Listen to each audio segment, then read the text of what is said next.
A couple very important things. Our thoughts are with Coach Majors. Heard his procedure went exceptionally well today, so our thoughts are with him today. Also, I wanted to reach out to Matt Ball, who is in the Shriners Hospital in Cincinnati. His family are great Vol fans, and his twin brother Michael, and I wanted him to know that he is in our thoughts and our prayers. But in terms of practice, I really liked our energy. I liked our enthusiasm. I liked our leadership.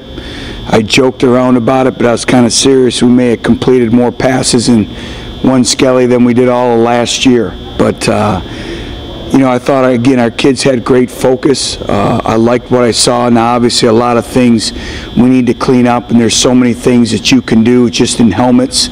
But I thought the retention from the classroom setting to the field, I thought our players did a great job. I thought our younger players, you know, they learned what it's all about of, you know, now having to take the classroom setting to the field and apply it, but also being able to not only offense, defense, but what we spoke about yesterday in the press conference, the special teams game as well. But I'll answer any questions you may have.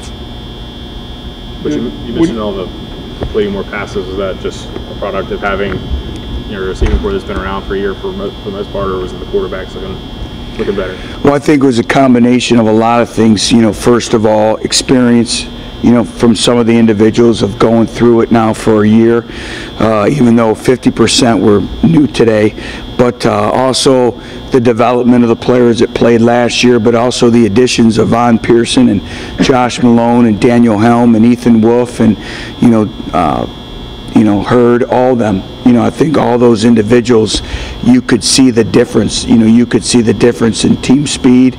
Now that's just practice one. What happens when the pads come on? And I thought our quarterbacks have really improved. I thought our entire football team so far. I think our coaching staff, you know, our GAs, they've all done a great job of really preparing these players. Now tomorrow's a big day because as y'all know, you know, that it expands. The packages, the schemes, the assignments, you know, continue to increase. So now the volume becomes, and we'll see, you know, how we can retain today and then move forward with the installation tomorrow as well. Speaking of passing, last year your passing efficiency, you know, didn't rank very well.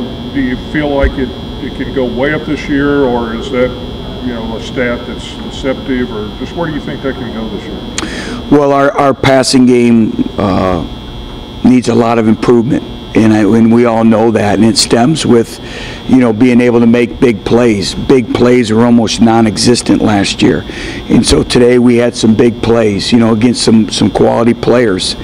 So that it makes us very, you know, optimistic. But again, it's relatively very young, but we have to make big plays, and I think we have some individuals now that are capable of making big plays. You know, instinctively, you know, we're in press man coverage, and Riley Ferguson's the quarterback, and he makes a back shoulder throw to Von Pearson, and Von Pearson takes it the distance. Last year we wouldn't have been able to do that, and that's instincts coming out and making plays. And again, it's practice one. But I like what I saw so far. Even with it being practice one, with the influx of 14 new early enrollees, how much of a difference could you tell in the overall competitive nature of this practice? Night and day. There was an energy, there was a spirit, there was a competitiveness that I hadn't seen before. I thought our older players did a tremendous job of really taking leadership, of going drill to drill. But there was a competitive spirit. Now again, it's easy for day one. Now let's see day 2, day 3, day 4. But again, I liked what I saw. How much of a difference could I guess 100% healthy Kurt Majik make for the defense? Big difference. He's our leader. He brings versatility to our defense in terms of being able to put him in a three-point stance and rush the passer, put him at the second level of our defense at the linebacker position. He has great football knowledge and instincts, but I think the versatility that he brings to our whole defensive package and being able to move him around, he's very explosive, so to be able to get him back on the field is a big benefit for us. What's it kind of, I guess, say about him that you're calling him the heart and soul of the defense? You said that a couple times, and he didn't play down last year, so when you've been a coach here again, really played yet. What's it say about him that he's already got that kind of title? Well, he gets everything he deserves. He earns everything. He takes everything that you tell him, and he takes it to heart. And he internalizes it. He's a thinker. He's extremely intelligent. And he has a lot of confidence, but he has very high expectations for himself and demands a lot out of himself. And it's one thing to be a leader and be in a heart and soul, but really to be a leader, when you start holding others accountable, it starts with you. And his level of accountability for himself is extremely high. Coach, on that topic of leadership, it's really unusual to break in 5 new offensive linemen. Have you noticed anybody there trying to grab the reins and be the guy in that group? Yeah, Matt Crowder. You know, Mac is an individual who has really led the group, and he's kind of the leader, and he's our center. He makes a lot of the upfront calls, but I've been very pleased with his leadership capabilities that he's brought to the table so far. You had several fielding kicks. Are there a certain number of guys you're going to run through there, or is there a period of time you're going to do that before you start to? As many as we can find. You know, first of all, catching a punt is an art. And it takes a mentally tough individual to catch a punt and advance it. And so you can never have enough punt returners. So we're always looking to continually develop those positions. So our kick returners, our punt returners, that'll be ongoing. The more individuals that we can have that really excel in that skill will really help us and benefit our football team. What you said, tomorrow is a huge day team-wide. What must the quarterbacks do tomorrow and for the next step in their progression? Well, continue to improve. Take care of the football. Now we add a whole nother completely different set of installations. You know, the install continues to grow, so now you can't let the mind tie the feet up. Now we add some more down and distance components. Today was, you know, normal downs. It was 1st and 10, 2nd and 8. So now you add in 3rd down. You know, now you add in situational football. So the nuances of the game continue to expand as well, not just with the installation, but situational football, formations, personnel groupings, different tempos of the offense. So the volume continues to grow. So now, you know, the fundamentals, the small details, that has to become second nature. And so everything continues to expand. Did Ferguson look like a guy who had taken advantage of either getting to or having to redshirt last year? Yeah, I liked what I saw in him. I liked him what I saw with all the quarterbacks, but I liked his quarterback intangibles. He was extremely accurate with the football. He looked very confident, and he made some big-time throws today. How much does the added weight change Josh Dobbs when it comes to putting on a helmet and playing the position? Big. You know, that's something that we challenged him, and he responded. He needed to add the extra weight. All of our quarterbacks did.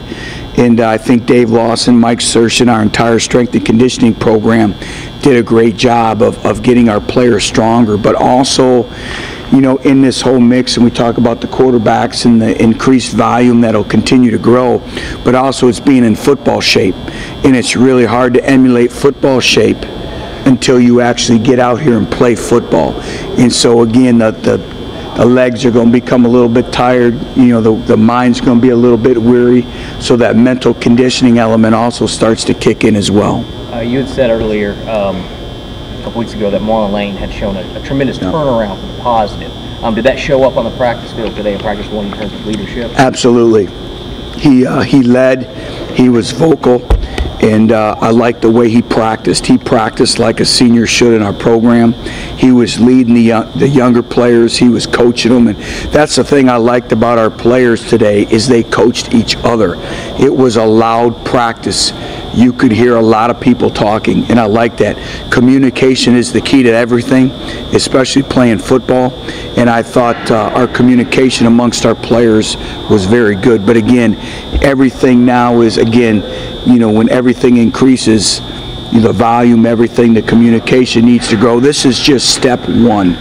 But I like what I saw the first day. Butch, how does the dynamic of the quarterback competition kind of change that Josh and Riley have been here for a while? This is, you know, they're not new anymore, and they've kind of been through a year, and in Josh's case, played some.